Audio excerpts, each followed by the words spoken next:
కాంగ్రెస్ ప్రభుత్వం విడుదల చేసిన శ్వేతపత్రం తప్పుల తడక అబద్ధాల పుట్టని విమర్శించారు బీఆర్ఎస్ వర్కింగ్ ప్రెసిడెంట్ కేటీఆర్. అప్పుల పేరుతో అబాండాలు వేసే ప్రయత్నం చేస్తుందన్నారు.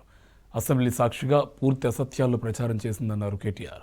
ఎఫ్ఆర్బీఎం పరిమితికి లోబడి బీఆర్ఎస్ ప్రభుత్వం తీసుకున్న అప్పులు కేవలం 3,17,000 కోట్లు మాత్రమే అన్నారు. తెలంగాణ ప్రభుత్వం కొత్తగా కొలువుదీరిన తెలంగాణ ప్రభుత్వం ఒక తప్పుల తడక, ఒక అబద్ధాల పుట్టలాంటి శ్వేతపత్రం పేరిట ఒక అంకెల గారడీకి అభాండాలకు తెరదీసింది. అప్పుల పేరుతో అభాండాలు వేసే ప్రయత్నం చేసింది. 6,71,000 కోట్ల అప్పులున్నాయి అని చెప్పి తప్పులు చెప్పింది ఈరోజు ప్రభుత్వం.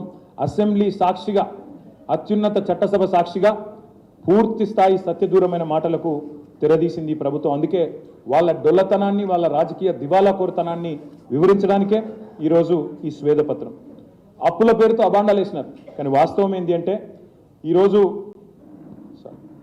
ఈరోజు తెలంగాణ అప్పులు వాస్తవికంగా ఎంత, వాళ్ళు చెప్పిన లెక్క ప్రకారమే 3 లక్షల, వాళ్ళ శ్వేతపత్రంలో చెప్పారు ఎఫ్ఆర్బిఎం పరిమితిలో ఉన్న అప్పులు కేవలం 3,89,673 కోట్లు.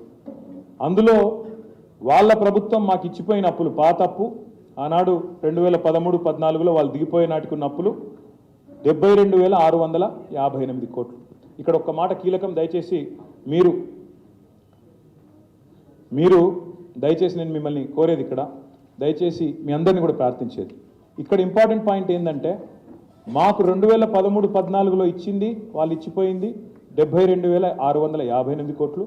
వాళ్ళు ఇచ్చిన శ్వేతపత్రం ప్రకారమే ఎఫ్ఆర్బిఎం పరిమితి లోపల మేము రాష్ట్ర ప్రభుత్వం తెచ్చిన అప్పులు 3,89,673 కోట్లు. అంటే మా ప్రభుత్వం గత 9.5 ఏళ్లలో చేసిన అప్పు ఎఫ్ఆర్బిఎం పరిమితి లోపల ఎంత అంటే 389 - 72,658 తీసుకుంటే 3,17,015 కోట్లు మాత్రమే. కానీ దాని ఎంత బుకాయింపు అంటే ఈ 3,17,000 కోట్లను 6,71,000 కోట్లు అని చెప్పి వాళ్ళు ఇలా చిత్రీకరించే ప్రయత్నం చేస్తూ ఉన్నారు. ఇది ఎందుకు డొల్లా అని నేను అంటున్నా అంటే ఇందులో ప్రభుత్వ గ్యారంటీ ఉన్నాయి 1,27,208 కోట్లు ఉన్నాయి. స్పెషల్ పర్పస్ వెహికల్స్గా డైరెక్ట్గా హైపోతకేషన్తో, అంటే ఉదాహరణకి విద్యుత్ సంస్థలు ఉంటాయి, భద్రాద్రి అనే ప్రాజెక్టు కట్టాలా, యాదాద్రి అనే ప్రాజెక్టు కట్టాలా, భద్రాద్రి కట్టాలన్నా యాదాద్రి కట్టాలన్నా గవర్నమెంట్ గ్యారంటీ లేకుండానే సెల్ఫ్ హైపోతకేషన్, అంటే ఇప్పుడు ఎట్లాంటి ఉదాహరణకు మీరు కారు కొనుక్కుంటారు, కొన్ని కార్ల మీద చూస్తూ ఉంటారు మీరు తిరుగుతున్నప్పుడు, hypothecated to State Bank of India అని రాసి ఉంటుంది. అంటే ఏంటిది, మీరు కనుక ఆ అప్పు కట్టకపోతే బ్యాంకు వాళ్ళు ఆ ఆస్తిని తీసుకుపోతారు అని అర్థం. దానికి ఆడికాడికే సరిపోతుందని అర్థం. ప్రభుత్వ గ్యారంటీ ఉన్నవి 1,27,000 కోట్లు అయితే, ప్రభుత్వ హామీ లేని రుణాలు 59,000 కోట్లు అయితే, స్పెషల్ పర్పస్ వెహికల్స్ 1,18,557 కోట్లు అయితే, ఈ మూడింటిని కూడా కలిపి ఈ 389కి కలిపి మొత్తం 6,71,000 కోట్లుగా చూపెట్టే ప్రయత్నం, ఒక దివాలాకోరు ప్రయత్నం ఈ ప్రభుత్వం చేస్తూ ఉంది. నేను రాష్ట్ర ప్రజలకు చెప్పేది ఏమంటే, మేము మొన్న డిసెంబర్ 3 నాడు దిగిపోయే నాటికి రాష్ట్రం మీద ఉన్న మేము తీసుకొచ్చిన నిధుల కూర్పు మొత్తం కలిపితే కేవలం 3,17,015 కోట్లు మాత్రమే. వాళ్ళు చెప్తున్నట్టు 6,71,000 కోట్లు కాదు. ఇది శుద్ధ తప్పు, శుద్ధ అబద్ధం, ఇది అవాస్తవం. దయచేసి ప్రజలు గ్రహించాలని చెప్పి కూడా నేను కోరుతా ఉన్నా. ఇది ఎందుకు ఇంపార్టెంట్ అంటే తమ సొంత పరపతితో కట్టుకునే అప్పు వివిధ సంస్థలు, అది విద్యుత్ సంస్థలు కావచ్చు, ఇంకో సంస్థ కావచ్చు, 3,05,179 కోట్లు సొంత పరపతితో కట్టుకునేది. ఇక్కడ ఇంకొక మాట కూడా నేను చెప్పాలి మీకు, ఈ ప్రభుత్వం ఎంత దివాలా కోరు ప్రభుత్వం అని చెప్పడానికి నేను చెప్తా ఉన్నా. ఈ ప్రభుత్వం మొన్న సివిల్ సప్లైస్ కార్పొరేషన్లో 56,000 కోట్ల అప్పులు ఉన్నాయి చెప్పింది. 56,000 కోట్ల అప్పుల పాలైపోయింది సివిల్ సప్లైస్ కార్పొరేషన్ అని చెప్పినారు. ఇది ఈరోజు ఉదయం సివిల్ సప్లైస్ కార్పొరేషన్ వెబ్సైట్ నుంచి నేను తీసుకున్న సమాచారం.